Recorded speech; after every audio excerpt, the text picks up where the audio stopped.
నమస్తే రమగారు. నమస్తే జయ.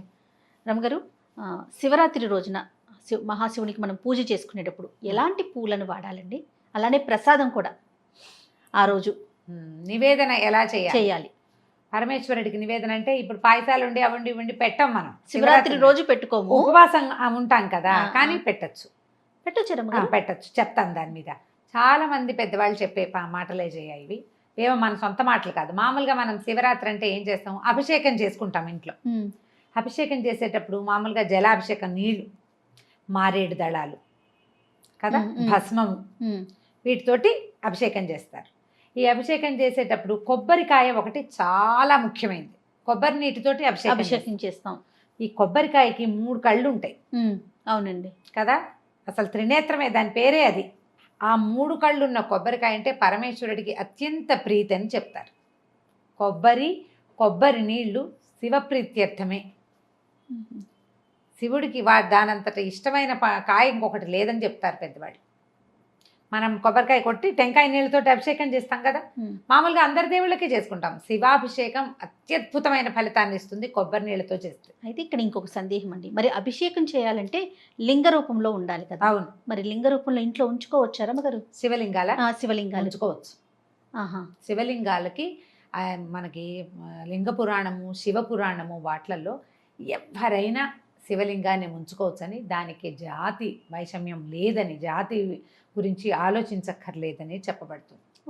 అయితే శివలింగాలని బోళ్ళనున్నాయి. శివలింగాల్లో మట్టితో చేసి పెట్టుకుంటారు, దారువుతో శివలింగాలు ఉంటాయి, చెక్కవి. అవునవును. తర్వాత ఏమో స్ఫటికలింగాలు, బంగారు లింగం పెట్టుకోగలిగే మహానుభావులు, అదృష్టవంతులు కొంతమంది ఉంటారు. రసలింగం, పాదరసలింగాలు.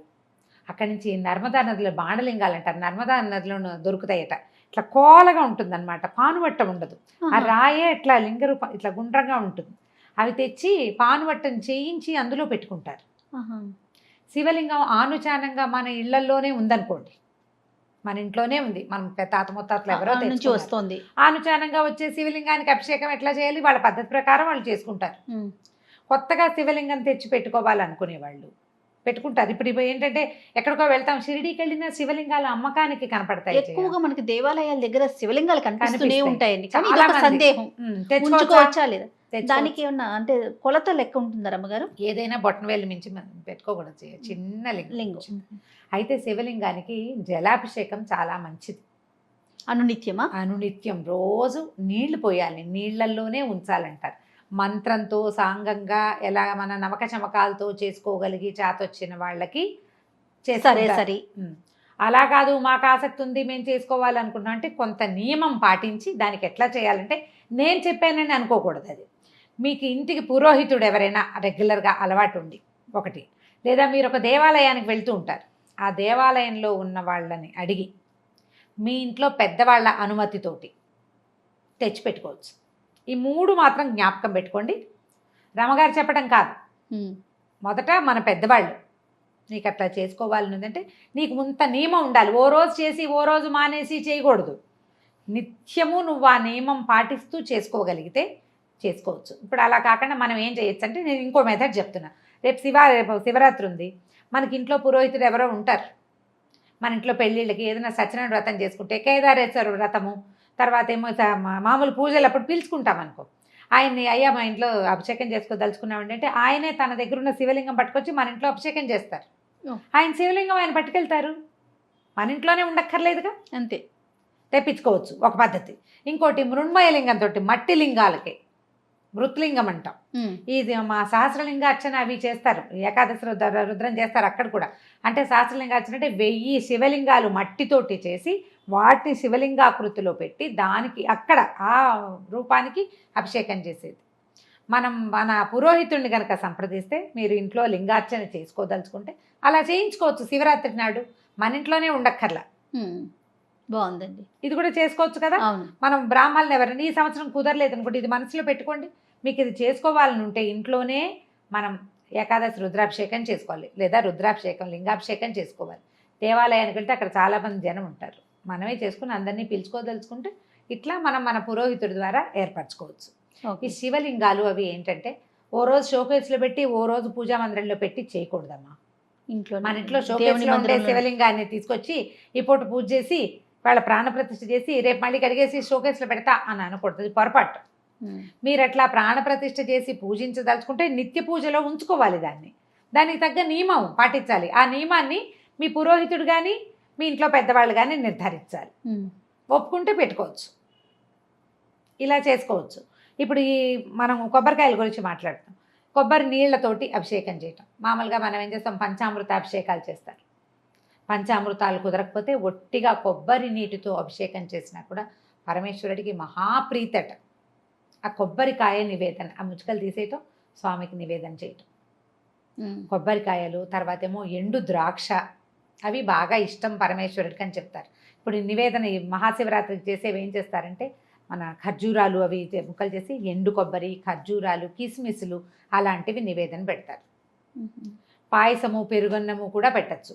అది నివేదన చేశాం కాబట్టి ప్రసాదంగా స్వీకరించవచ్చు.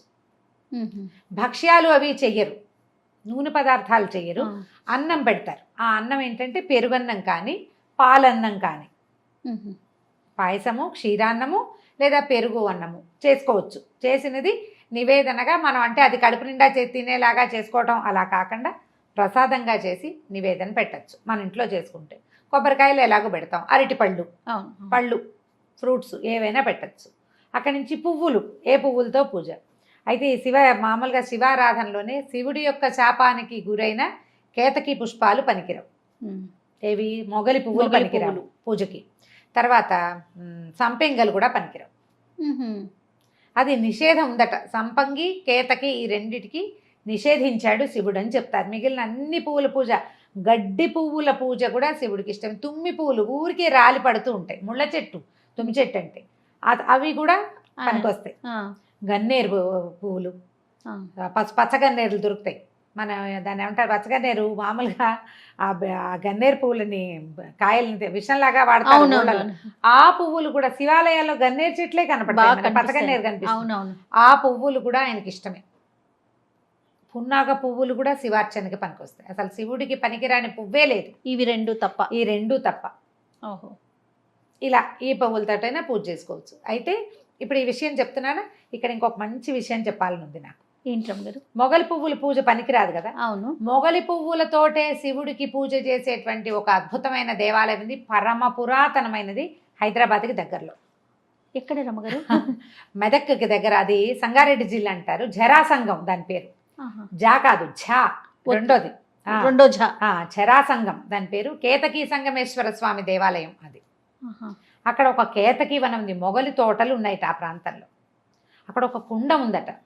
ఎప్పుడో కృతయుగంలో ఒక రాజుగారు ఆ ప్రాంతంలో ఉండే రాజుకే, మరి ఆ దగ్గర కాదు, ఇక్కడెక్కడో ఉండేవాడు హైదరాబాద్ చుట్టుపక్కల్లో. ఆయనకు ఒక చర్మ వ్యాధి ఉండేదట, చాలా బాధపడేవాడు. అయితే ఒకసారి ఆయన అడవికి వెళ్ళాడు, వేటకి వెళ్ళి చీకటి పడిపోయింది. ఆయన ఇంటికి రాలేక దాహం వేస్తోందని నీళ్ళ కోసం వెతికి వెతికి వెతికి వెతికి ఈ మొగలి తోటల దగ్గర ఉన్నటువంటి నీళ్లు తాగాడు. తాగిన తర్వాత అప్పుడు బాగా అలసిపోయాడు. ఆ నీళ్ళని మొహం మీద, ఒంటి మీద పోసుకున్నాడు. చల్లగా ఉంటాయి, నీరు తగిలితే హాయిగా ఉంటుంది.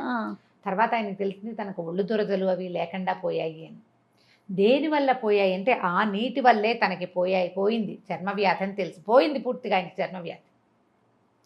అప్పుడు ఆయన అక్కడ ఆ ప్రాంతంలో వెతికి, అక్కడ ఈ నీరు కనిపిస్తుందా, అక్కడ ఒక చిన్న శివలింగాన్ని పెట్టుకుని పూజ చేసుకున్నాడు పొద్దున. ఆ రాత్రి ఆయనకి కల వచ్చిందట, పరమేశ్వరుడు ఈ ప్రాంతంలో నన్ను ప్రతిష్ఠ చెయ్యి నువ్వు అని. ఆ రోజు ఆయనకి ఏ పుష్పాలు దొరక్క పక్కనే ఉన్న కేతకి వనంలో వాసనలు, మొగలి వాసన వస్తుంటే ఆ వాసనే నీకు సమర్పిస్తున్నాను స్వామి అని చెప్పాడట. పువ్వులు లేవు, వాసనే ఏ గంధం అయితే వస్తుందో ఆ గంధం నేను నీకు సమర్పిస్తున్నాను, ఆ పుష్పాలతో నాకు పూజ చేయించమని చెప్పాడు పరమేశ్వరుడు. అక్కడ ఆయన ఒక శివాలయం కట్టించారట. కృతయుగంలో కట్టిన శివాలయం, ఆలయం పోయింది, తర్వాత కాలంలో మళ్ళీ కట్టబడింది. సంగమేశ్వర స్వామి అక్కడ ఒక నది ఇది ఉంది కదా, కుండ్రంలాగా ఉంది కదా, అదేదో ఏమంటారంటే దాన్ని అష్టతీర్థం అంటారు. ఆ నీళ్లు చాలా మహిమగలవని చెప్తారు. అక్కడ ఒక చోట నుంచి దానికి నీళ్ళు వస్తాయట, ఆ నీళ్లు కాశీ నుంచి వస్తున్నాయని ప్రతీతి. ఇక్కడ తపస్సు చేసుకోవడానికి వచ్చినటువంటి స్వామీజీ ఒక ఆయన కాశీ వెళ్ళి తన దండాన్ని అక్కడ పాడేసుకున్నారట. ఆ దండం ఆ నీళ్ల ద్వారా ఈ కుండంలో తేలిందట. అద్భుతమైన విషయం, అదే చెప్తారు. చాలా మంచిది, చాలా బాగుంటుంది. చిన్న దేవాలయమే కానీ అత్యంత పురాతనమైనది. ఎక్కడా ప్రపంచంలో లేని మొగలి పువ్వుల పూజ ఇక్కడ ఇక్కడ పరమేశ్వరుడికి జరుగుతుంది. ఇప్పుడు కూడా అనునిత్యం ఉన్నది. అలాగే జరుగుతుందండి. ఉన్నది, ఇప్పటికీ ఉంది. ఆహాహా. ఇప్పుడు మనం ఆ కుండం అని చెప్పుకుంటున్నామా, ఆ కుండంలో భిక్ష, మధ్యాహ్న భిక్ష అని వేస్తారు, అన్నం పెడతారు. ప్రవాహమేమో అట్నుంచి వస్తుంది, వీళ్ళు వేసిన అన్నం ఇట్నుంచి వెళ్ళిపోతుంది. నీరు వస్తుంది అట్నుంచి, అన్నం మాత్రం ఇక్కడ నిలవదు, అన్నం మాత్రం అటు వెళ్ళిపోతుంది. రెండు ఉంటాయి ఒకే చోట. ఒకటి నీరు వచ్చేది, మనం వేసింది పువ్వులు అవి కూడా వెళ్ళిపోతాయి. మనం జ్వాల దీపం పెడితే దీపం కూడా వెళ్ళిపోతుంది. చాలా విచిత్రమైనది, ప్రకృతి సిద్ధమైన వింటే బహుశా ఇది. కానీ అక్కడ ఉన్న భగవంతునికి ఆ రకమైన ఆయన ప్రీత్యర్థమే ఇట్లా జరుగుతుందని చెప్తారు. చాలా విశేషమైనది. ఆ అష్టకుండంలో ఉన్న తీర్థాన్ని, నీటిని చల్లుకుంటే చర్మ వ్యాధులు నశిస్తాయని చెప్తారు. పురాతన కాలంలో ఉన్నంత మహత్యం ఉందా లేదా అనే ప్రశ్నల కంటే నమ్మికతోటి చేయటమే కదా. అంతే అంతే కదా. కాబట్టి పరమేశ్వరుడికి అన్ని పువ్వులతో పూజ చేయండి. మొగలి పూలతో మనం పూజించకూడదు. ఆ పూజ జరిగే దేవాలయానికి వీలైతే చూడండి, జరాసంగం, కేతకీ సంగమేశ్వర స్వామి వారి దేవస్థానం ఈ పేరు. తర్వాత మనం ఈ పూజ చేసుకునే రోజున శివరాత్రి నాడు కొబ్బరికాయ నివేదన చేసుకోవటం, తర్వాత ఖర్జూరాలు, కిస్మిస్లు లాంటివి నివేదన చేసుకోవచ్చు.